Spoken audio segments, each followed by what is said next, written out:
Ross, just before we get into some of the detail, what's your bird's eye view of last night? Well, the bird's eye view is that the government's doing everything it possibly can to avoid Australia going back into another recession. It's effectively saying while the borders are closed, we can't get people in from overseas until the middle of next year. That Australians have got to go to work, and lots of disincentives to work have been taken away. So if that's the cost of childcare, then that's been fixed. If it's about trying to have older people remaining in the workforce longer, well, there's bits for them as well. But the trick here, even apprenticeships, 170,000 new apprenticeships created, the 30,000 new places to actually help support people living in their own homes rather than going to aged care facilities. So all of this is really all about the jobs. And the trick of that also is about trying to make certain that people are not on welfare, that there is some sort of, if you like, support inside families, more income coming through the door, especially at a time when wages growth right out into the very long-term future is not forecast to rise at all. So in other words, families are going to have to work if they want to make more money. Yeah, and of course, there's no barrier to welfare in this country. It's not demand-driven. There's not a period of time where they eventually kick you off. So having all of these other incentives are there and they're good, and the job creation, apprentices, all of that. The trick is to get people to take it up. Just like the trick is to get the roads built once the announcement's made. Interesting, the budget's full of assumptions, and that's just a smart budget economic word for guesses. They are guesses that have some relevance to fact, of course. There's a lot of key ones in there. Of course, they're all predicated on the involvement, usually, of other layers of government. Look to the point about lockdowns and other things.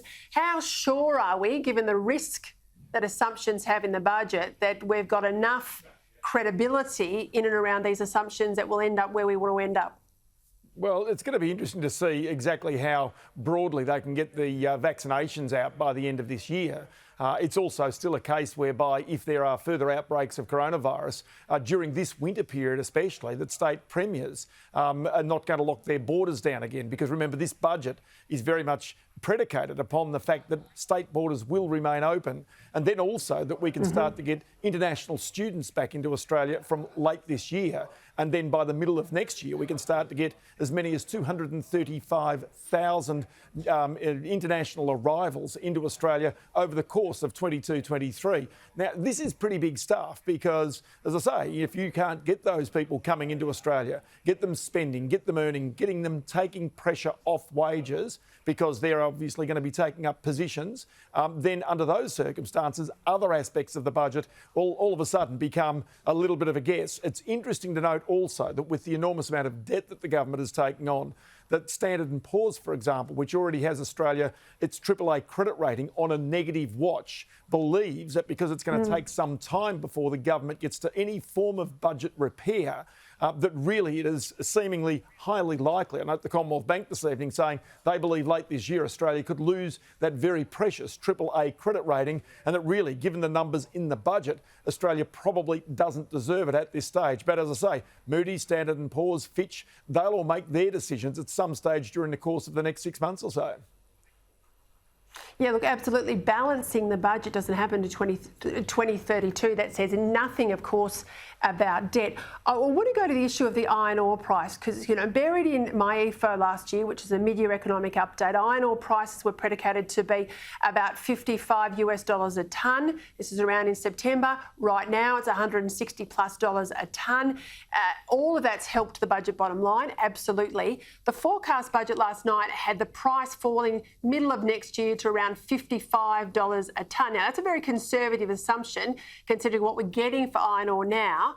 I want to ask you, in those numbers, though, is there any concern built in with Treasury and security officials in Canberra that perhaps the Chinese government might in fact be buying up our iron ore, causing these price increases in order to dump it and perhaps flatten the market? Is there something in these forecasts that they're perhaps not being frank with us about? The more important thing I think that the Treasury officials are looking at is Brazil. Now, Brazil has had, because of a series of dam mine disasters where dams have given way and iron ore mines and communities have been wiped out, they've had their supply of iron ore onto the world market significantly disrupted. So Australia for China produces around 2/3 of the iron ore that goes to China. Probably Brazil accounts for another 20% or so, and the rest of the world pretty much makes up the very smaller amount. So it's Australia, Brazil, and then really daylight. So the issue is, without Brazil in the market in a significant way, the iron ore price has been rising, especially as China and its steel mills have been demanding more and more of Australia's key commodity. So despite the fact that Australia has clearly got a very fractious relationship with China right now, and it doesn't matter whether it's wine or Tasmanian lobsters or whether it's barley or whether it's anything, it really is a case where China would be seeking to hurt Australia economically. This is one area that they can't right now. But you do get a sense that when Brazil does come back on stream, that China will be only too keen to take as much of that Brazilian iron ore as it possibly can. So that's the sense that I think the Treasury officials are picking up, although I will say most analysts looking at the iron ore market still say that they believe the iron ore price will be well above $100 US a tonne, which means there is potentially another $10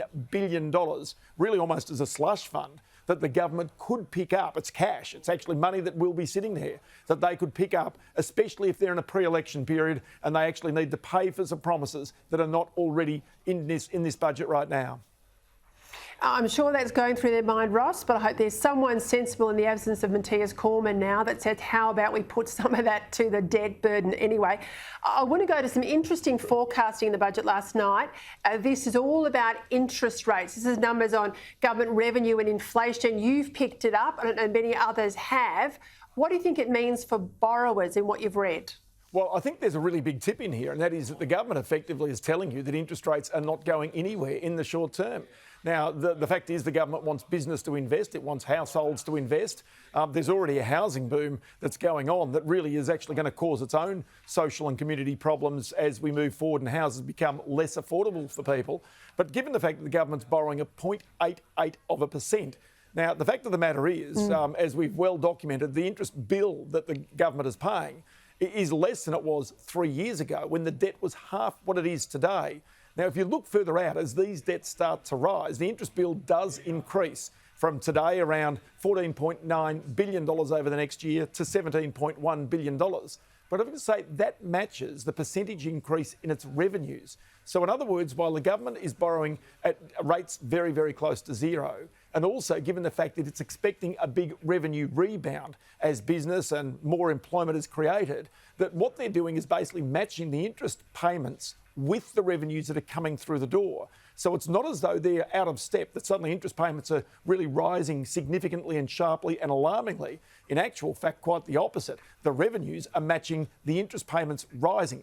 So what the government's saying is, look, we can afford it in our forecasts. We can afford this increased debt. And indeed, they said last night that had they gone back to 1990s levels of borrowing, compared with the GDP, they could borrow another $1.6 trillion.